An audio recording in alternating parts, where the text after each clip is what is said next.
believe the conversation that I just had, which in fact prompted this live. And I know some of you guys are busy, but literally the conversation that I had just prompted this live. And so I had to get on here and talk to you guys about caregiver retention.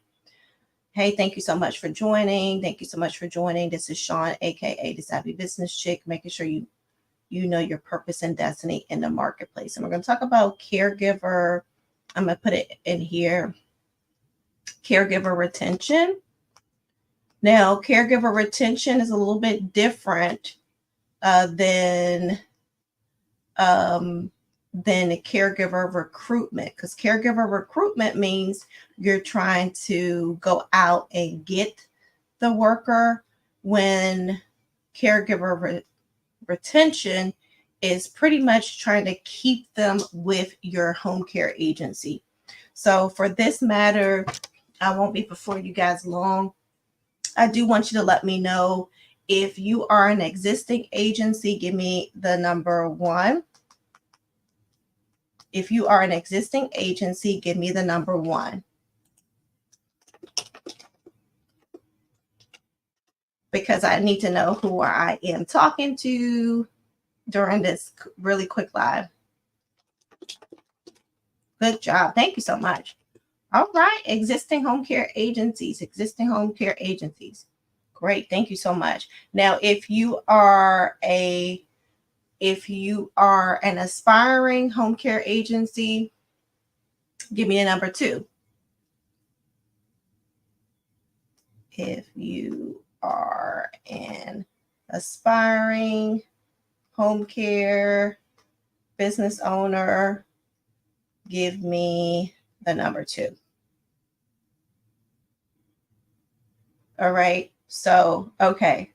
Sounds like we have like a good even amount. I'm just starting to see some 2s. I see a good amount of 1s. I'm just starting to see a number 2. Okay. So if you are a number 1, you might be able to relate, and you probably might be thinking, thank you, Sean, for talking about this.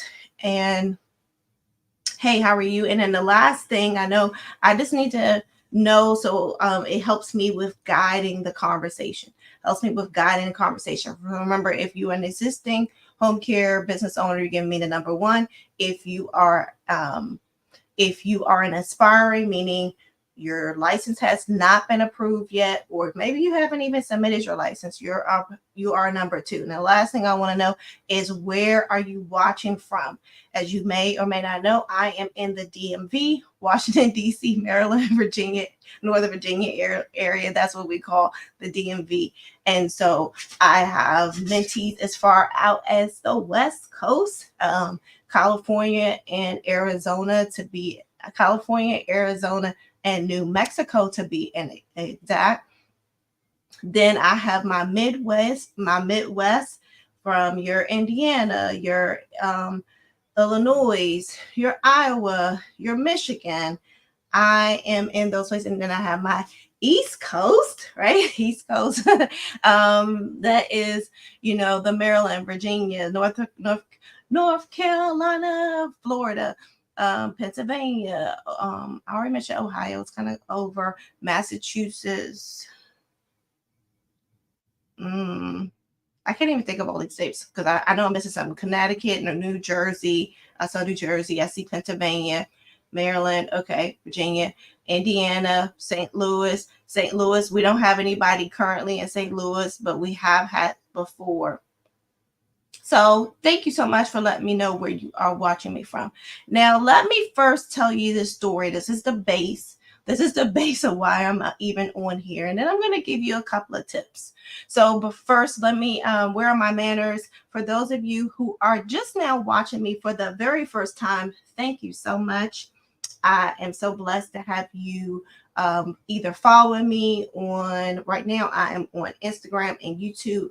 I appreciate you following me, or, just so happen to come across my page, because maybe somebody is out here sharing this live.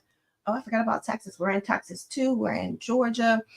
So many states. So with that being said, thank you so much. That's the first thing. I want to thank you and appreciate you, because you could be doing a number of things on this day, but you're here listening to me give you this tip, because it just really broke my heart that actually one of my business colleagues who I've done some consulting for, actually, she was one of the first people that I did consulting for here in the DMV.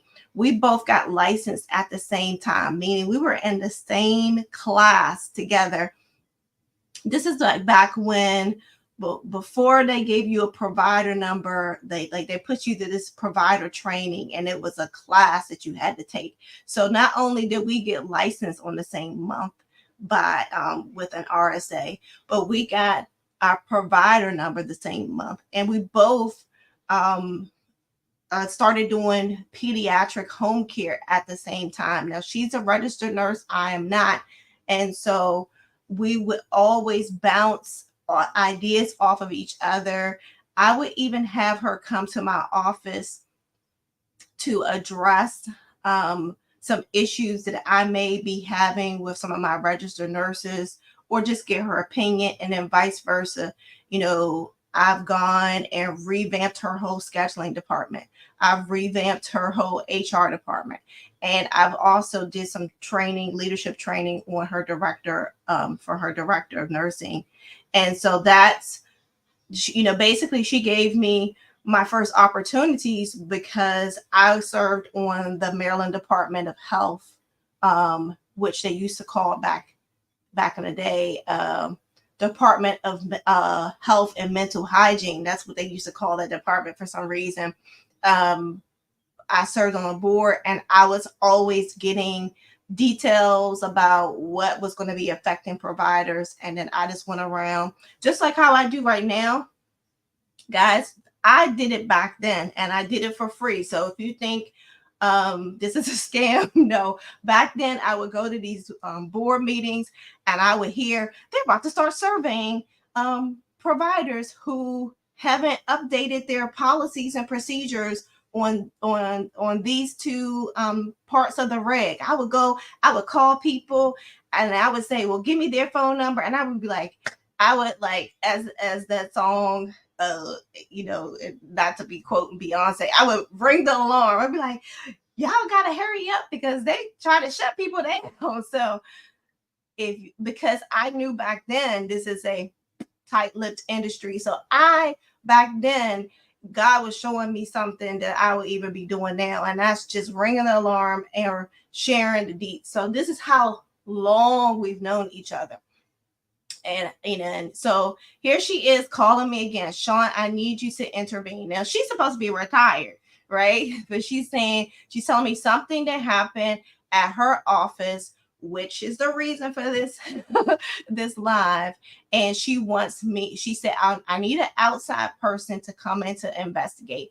Do you have time? And I just finished dropping off the kids to their it's like a day camp for today, because a lot of places are closed because of Juneteenth.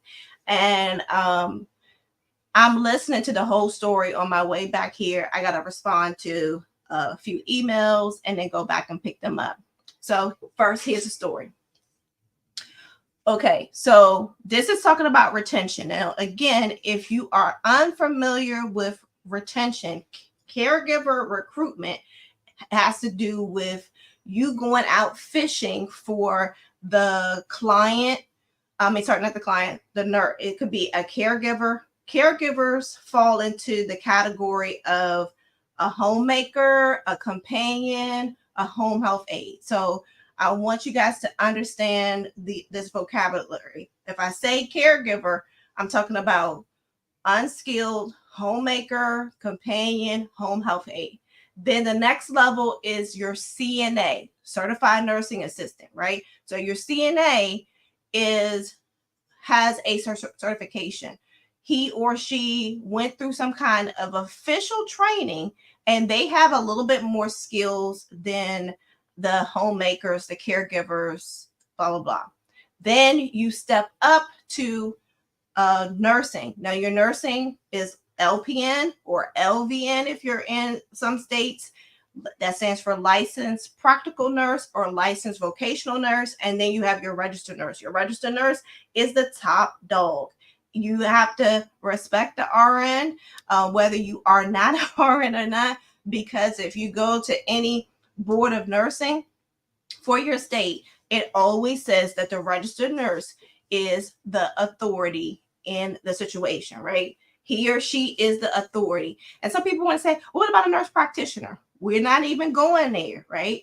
Because most of you wouldn't even if to become a nurse practitioner, guess what? Your base is still to the RN level. So this is our situation. So we have recruiting, which will involve you doing a job post, screening people, interviewing, hiring, and then the orientation.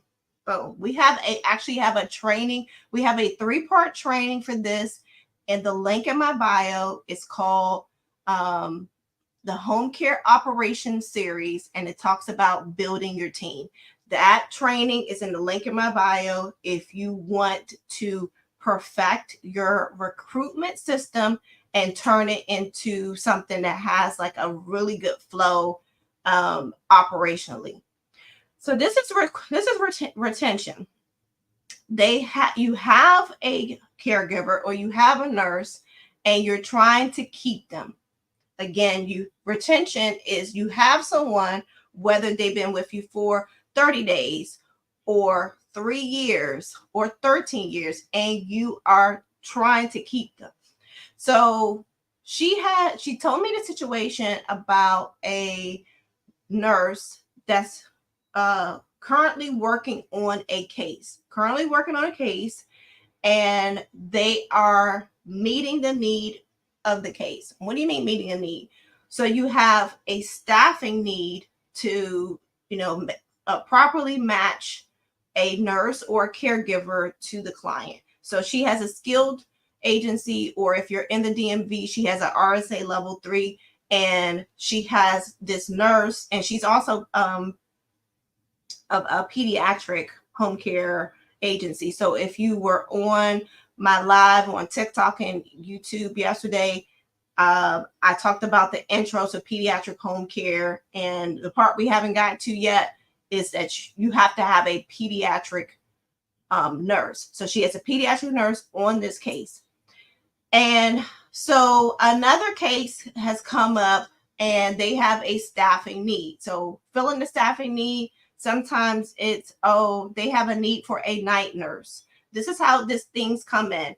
A lot of you may do your organizational chart and you may fill in several different players, several different positions. But if you ever work with me in my one-on-one home care licensing program, or even my home care startup bootcamp, you will know from my experience, you need to have a scheduler or staffer. So she, and maybe this you can judge by the size of her agency, she has about 3 or 4 schedulers. So this one particular scheduler is trying to work with an existing nurse to meet the need of a client, meet the scheduling need of a client, and match them. So she was the scheduler was being a little bit evasive. This is what my business colleague was telling me about sending this caregiver or this nurse on the case. So usually you can and you can do like a pre-orientation. So you have your orientation in the in the office that happens after, you've hired them, to make sure they understand the policies of the agency, to make sure they understand how to submit their paperwork or, get paid. You go over certain protocols, right? But then you have orientation to the case. Orientation to the case is really, really important, especially for skilled agencies. And we're not going to cover that today, but it's really, really important, especially when it comes to skilled agencies. So with that being said, sorry, I'm going to put this down. So the scheduler was supposed to schedule the nurse to do a meet and greet. So you can call it whatever you want to call it. It's kind of like an interview. And I want you to never tell the client it's an interview, right? Because you wouldn't want the client to really think that they have a choice, especially when you don't have a lot of nurses or caregivers on your roster, because then the client can say, no, I don't want any of these. And then it can mess up your whole plans for getting a case started or to essentially fill in the scheduling need.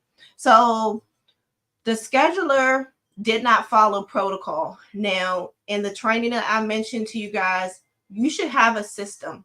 You should have a workflow for how someone gets assigned to a case and how you get a case filled. Workflows, systems should be put in place for specific activities in your agency, so that when you're out of the office, you're on a cruise, you're on a vacation, or you could even be at a conference, that you know that these things are being done, right? No matter what. And I give the example, like, guys, how about my first job in high school? Hey, Sharice, how are you? My first job in high school, I think I was in 11th grade. I worked at IHOP, right? So I never worked at like McDonald's or something like that. I worked at IHOP and I was a hostess, right? So that was like my first job.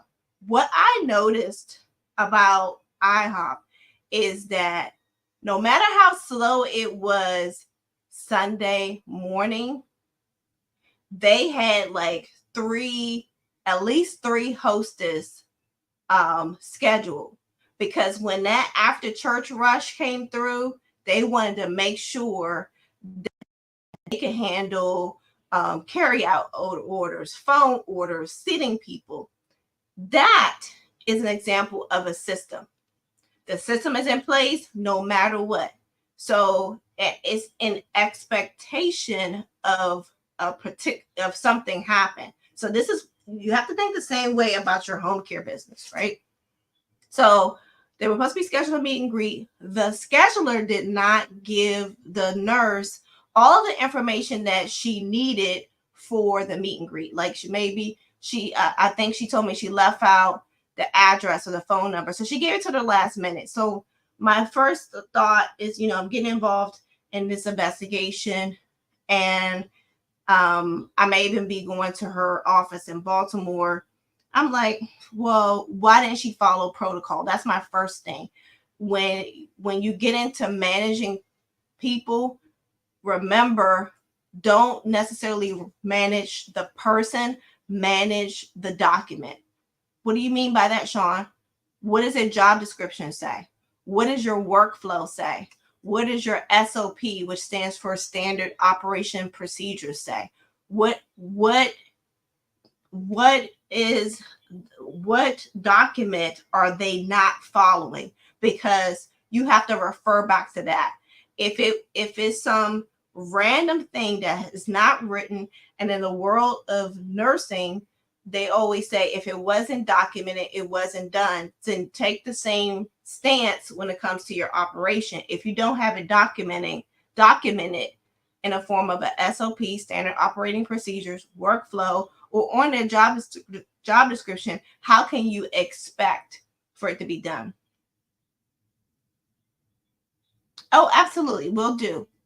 And I thought I did respond to all of mine today. Okay. So, sure, absolutely. Thank you so much. So, fast forward, because I don't want to make this long, because I want to get to some tips so I can go and then I got to go back to get the kids, right? So, she did not follow the protocol. She went out to the client's home, did the meet and greet, and then actually worked the case one day. So in this situation, the client is feeling like she has a choice between this one nurse and another nurse that they sent out. Now, the other nurse they sent out, they gave more information, on the case and what mom was expecting. And I feel a certain kind of way about that now hearing it, because it's almost like they prepped one person, but they didn't prep the other person. So there was some different personalities on both sides. One personality is a little bit more assertive and confrontational, but gets the job done. The other one is a little bit more easygoing, easier to talk to, and did her job well. So worked the case, but mom or the client's decision maker chose the other nurse, right? So she finds out that she doesn't have a job to go to this week, right? And she, if you know anything about nurses or caregivers, when they hear a staffer say, hey, I'm going to put you on this case, they sometimes clear their schedule, right? So they may say, okay, I'm going on this case, so I'm not going to accept any other cases, or I'm going to make arrangements maybe to get there on time, or I'm not going to work my night shift or I'm going to do something with my kids. So she most likely made arrangements only to be told after that shift, yeah, you're not going back there. So to me, I thought that was kind of unfair, and it doesn't seem like a protocol was followed to provide good customer service to the nurse.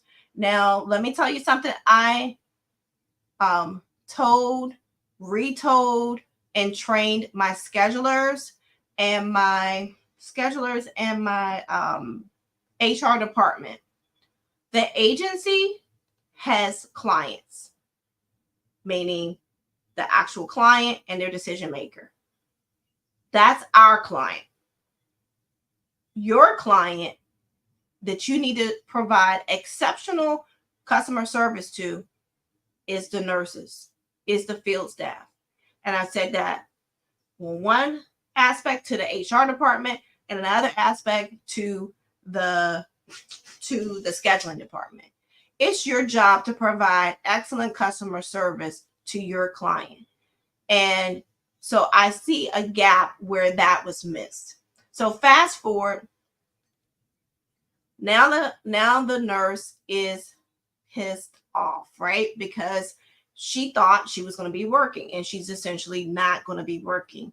So she came to the office and kind of rah at the scheduler, and now there is friction between the scheduler and nurse, and they're looking to the administrator.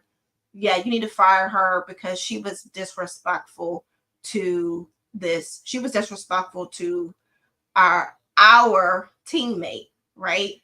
And first, I told you guys a great amount of the story without without revealing people's names and stuff like that.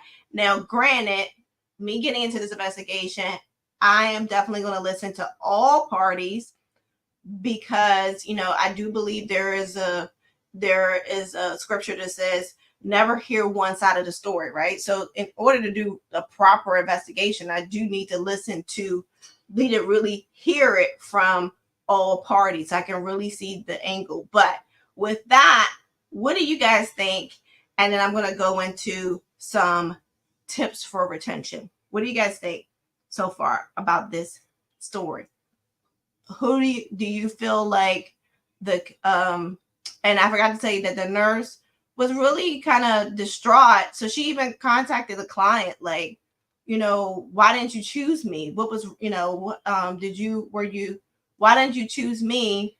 And the client essentially said, well, the scheduler or the agency told me that you couldn't commit to these 3 days when the other nurse could. And I actually thought that you did a really good job. So that was the other part of the story. So what do you guys think? And I'm going to get into some retention tips. This is some good raspberry lemonade. I'm usually on strawberry lemonade. Okay.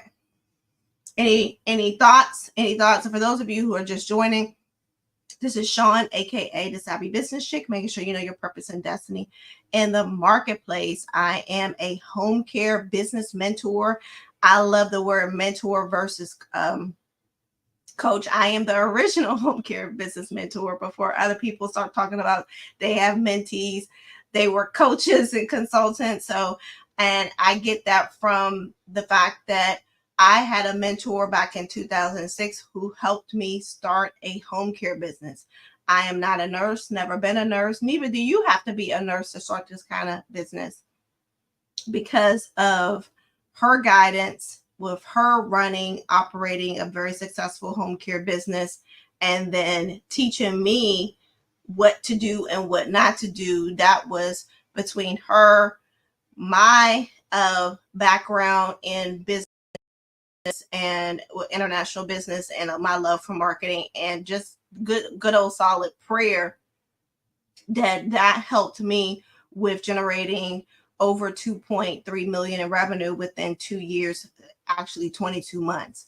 So now I am on a rampage. I'm on a campaign to help home care business owners get started and or grow their business.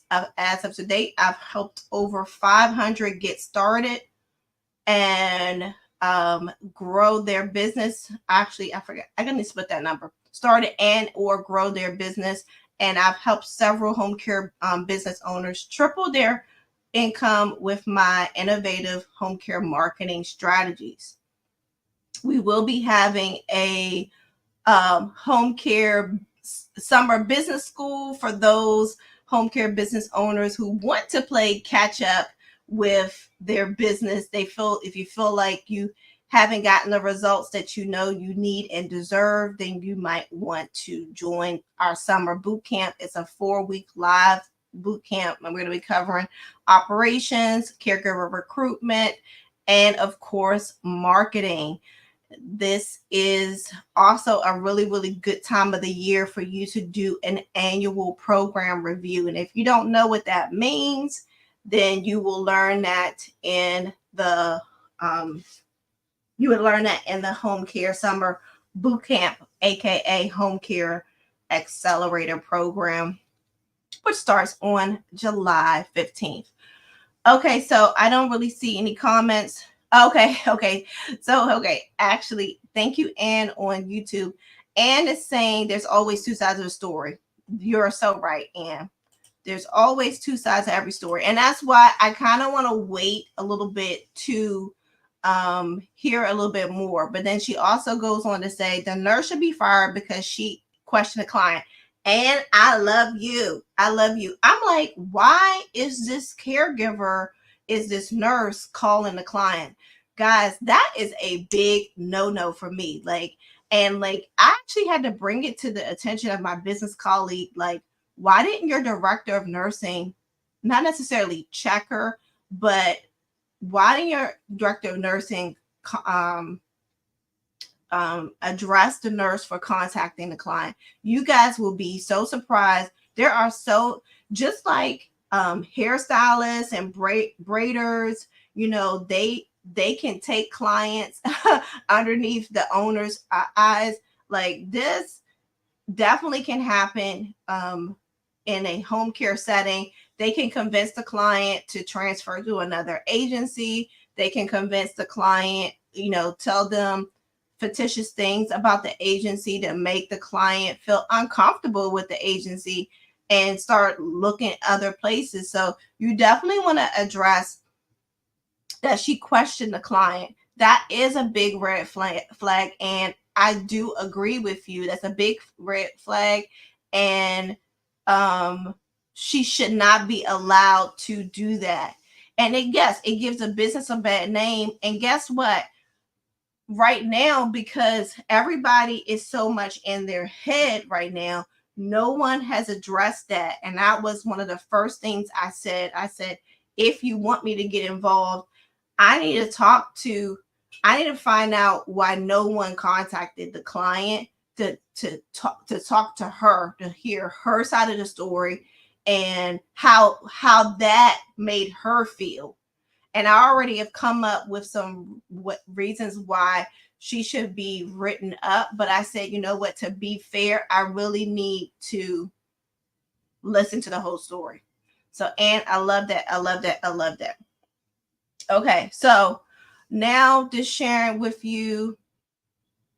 Um, okay. So caregiver retention is important. One thing that I would like to suggest or is a recommendation that you should do, just like in your quality assurance program, you're sending out client satisfaction surveys. You should be doing the same thing for the employees. And I actually have one. I'll try to find that, and maybe I'll go over that on another live. You should be doing an employee satisfaction survey. Why? You should give the employees a chance to give the agency feedback anonymously. Hey, how are you? Thanks for joining. About their how they feel the agency is doing. And when we started doing that, we were pleasantly surprised. Like, if you feel like, well, I don't want to hear what they have to say, that is the wrong stance to have as a business owner. Like, the first part of retention should be checking the temperature of the water, meaning checking to see how well you're doing on both sides, not just with the client, but you need to check to see if you are a good place to work for. Now, the client, the caregivers, the nurses can say, give you a lot of feedback that you may not be able to address immediately, but it could be things that you can put in the works for the next year or the year later. One thing that we found out that the caregivers wanted was actually, for me, nurses wanted to hear a lot. It was easy and free. Can you guys say easy and free? And it was several different people gave this feedback when we sent out this employee satisfaction survey, and the responses came in, and we did not require that they had to give their name, right? Because sometimes somebody may want to complain about somebody in your office that's been mean to them, or somebody, a supervisor that has been mean to them or not doing their job. So you need to hear that. You need to know the temperature of the water as a home care CEO. So one of the things that they actually said was, hey, how are you? Was sometimes it would be nice if the supervisor just,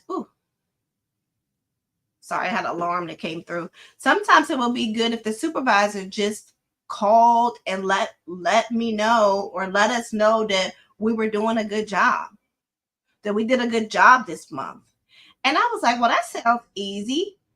Just letting you know that you did a good job, and their stance, because this was someone that actually wanted a call back. So you can ask the person if they want to talk about a review for or what they left, on their satisfaction. And she just said, well, sometimes I don't know if I'm doing a good job. I think I'm doing a good job. And to me, this was like all the signs of a really, really good employee or worker. And she said, but, if I have a supervisor that's always coming out telling me, do this, do this, do this, do this, and I'm not giving any encouragement. I'm not giving any, while you're doing a great job keeping this case together, because they are. Your field staff work harder than anybody in your business, other than your marketer maybe and your scheduler. Your field staff are working day in, day out with your clients. Your field staff, like I said, whether it be a caregiver or a nurse, they talk to your client every day. You don't even talk to your client every day. They talk to your client every day. They're big upping the agency every day. Oh, the agency is doing this for us. They are in the position to turn the client's neck left or right. And you have to equally balance. Sometimes people are not good at that. You have to equally balance keeping your clients happy and your caregivers happy. This is that caregiver retention we're talking about. Okay, on Instagram, just recently licensed as of May 14th. Woo-hoo! Congratulations. I thought I had everything thought out, but now I'm wondering where to start. What videos of your own would you suggest? Okay, send me a DM so I can get your email, and we'll address that later. So yeah, because I don't even know what state you're in. Kind of came in after we started. So is everybody picking up what I'm putting down? Employee satisfaction. First thing I want you to do, and we got about 7 minutes before I stop. And if you have a question, go ahead and post it now. And if you have a question, go ahead and post it now. Is I want you to, for all of you existing home care business owners who put the number one, you put the number one down. You said, I have an existing home care business. Annually, I want you to send out an employee satisfaction survey. We'll try to find one and we'll put it in our link tree, and so that you guys can download it for $1. Like, or I'll make it as a, pay what you want. Maybe you can buy me some coffee. I don't even drink Starbucks anymore. So I was going to say for the price of a Starbucks, but I do drink Starbucks. I drink their green tea frappuccino. Not frappuccino. Yeah, frappuccino in the summertime. It's like a good little boost. So that's $5. So we're going to but I feel like, it's either going to be pay as you want or it's going to be $1, right? Because they make me put, I have to put something down for, on the platform to use. Alexis is asking, would your information be valid for group homes that shelter children and battered women? Which information are you suggesting? Because today in this post, in this live, we're talking about caregiver retention. You can use some of the information that we're talking about for your group home. You can use it. It's a little bit different for home care because these people are going out to the client's home daily. With a group home, they're going to a facility. So it could be different types of stresses that they may encounter with home care or home health care versus a group home. So I want you to do that employee satisfaction survey. Okay. A lot of you feel like maybe the solution to your caregiver retention problem is paying them more. Well, if you are a new home health care business, you may not have it like that. Can I say that again? You may not have it like that, especially if you're still trying to figure out your profit margin. I can be honest with you, that first client that I got private pay 24 hours, like I want to say underbid, but I only charged them a certain amount, which was maybe like, at that time, it was maybe like $9 over, $7 to $9 over what Medicaid was paying. And I didn't even know the Medicaid rate at that time, but it was so hard for me to increase my pay rate on my first client. So I never did. And so you could have like a sweet spot. Maybe you have 7 clients, maybe you have 10 clients, but you're still trying to figure out your profit margin, because you could have a mix of private pay, Medicaid, that you may not be able to offer what is called a competitive rate to attract, better qualified. So just stick to just stick to doing things correctly where they get paid on time and there's no problems with their check, where they can get little bonuses or incentives in their compensation package. Maybe they can get like a free lunch, or they can get a bonus for if a client said they did a good job this month or this quarter.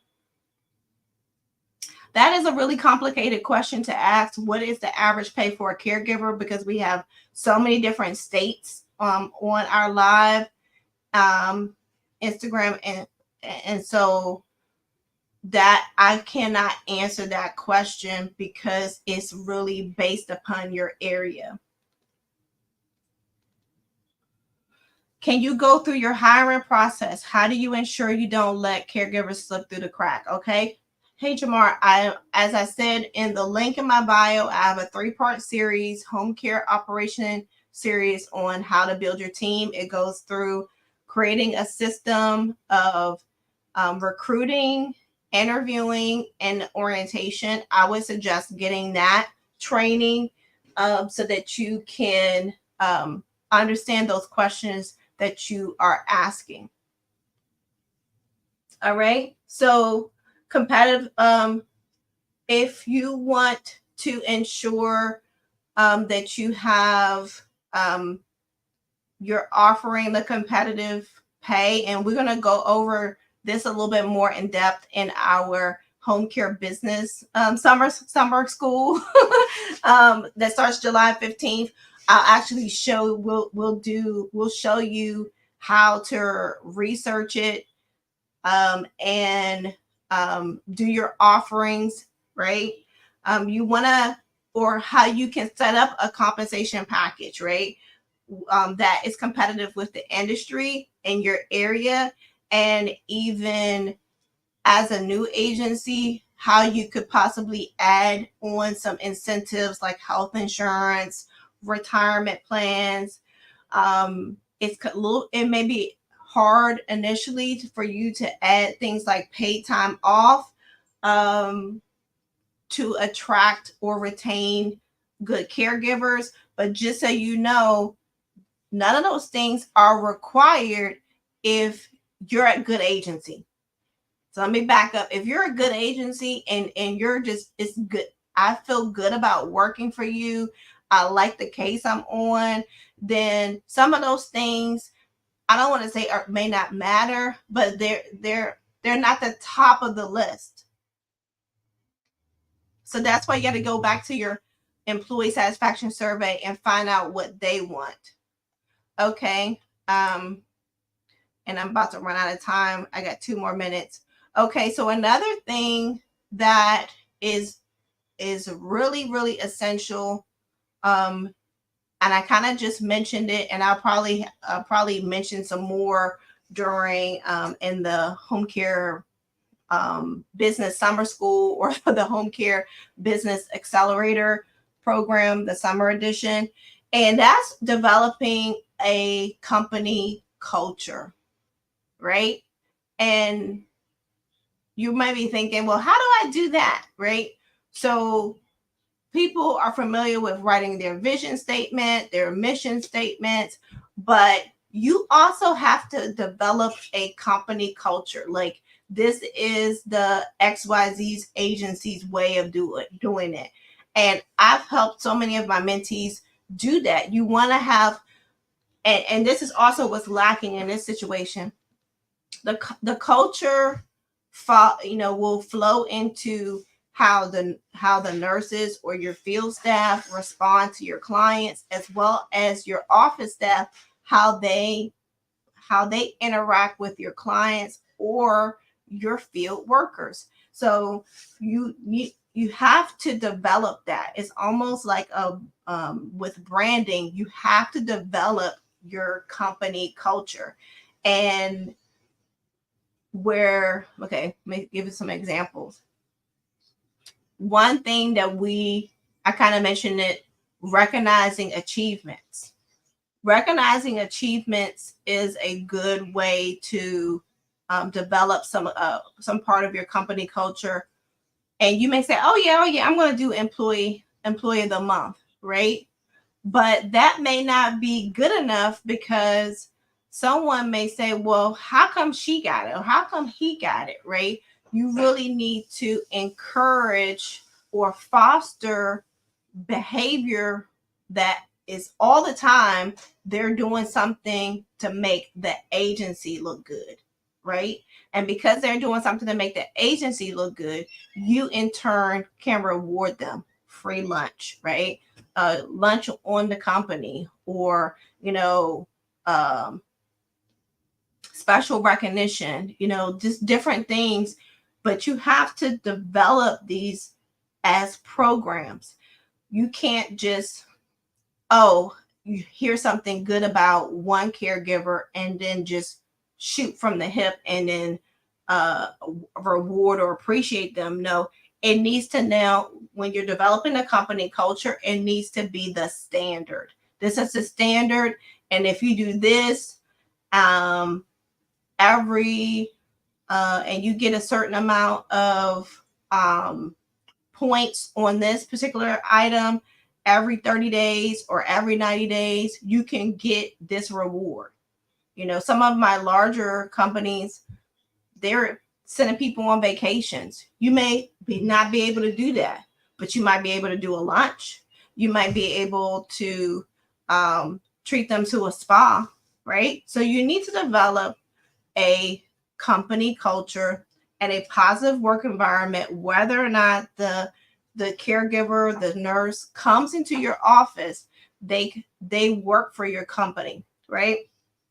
So we're running out of time because it's already 2:58. So other things that I will cover in the business summer school is how you can use training to thank you so much. How you can use training, caregiver training. Yeah, we have the required ones that some states, they want you to have your annual training. How you can use training to develop for in your recruitment.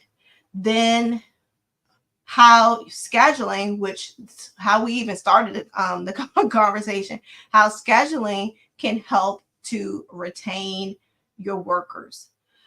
Then we talked about employee feedback, strong leadership. If you don't have a good leader, hey mentee, if you don't have good leadership, meaning your supervisors, are not tactful, that could hinder you from being able to have a really retain certain workers, because this person, and like I said, I'll end on this because we have so many different ways to do it.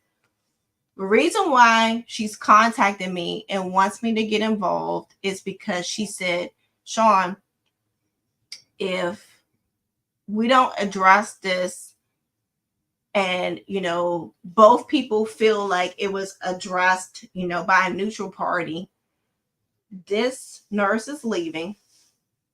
She's taking a case with her, and she's going to potentially take another caregiver staff person with her. So the agency really loses out in this situation if it's not addressed appropriately.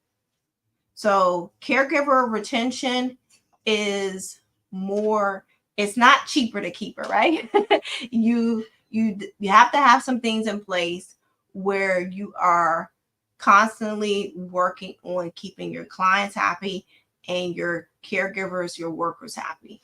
So wanted to come on here, share, hopefully you guys don't mind. Again, this starting July 15th, we're going to be having a home care accelerator program. The summer edition is pretty much like business summer school. It is specifically for existing business owners. So if you are not an existing business owner, then you want to wait for our home care startup boot camp that's going to restart in It's going to restart in September, right? So we have a lot of things going on that help you with really starting or growing your home care business. If you're in my home care mentorship program, you automatically get included into the home care accelerator program. You automatically by default, right? Because this is for existing business owners, and we're trying to address with for 4 weeks. We're going to have 4 live sessions with activities or action items, and then 4 pre-recorded trainings. We're going to be covering operations, marketing, caregiver recruitment. I think we're doing 2 things on marketing. So you'll be able to bolster your revenue as well. So I don't have any more questions.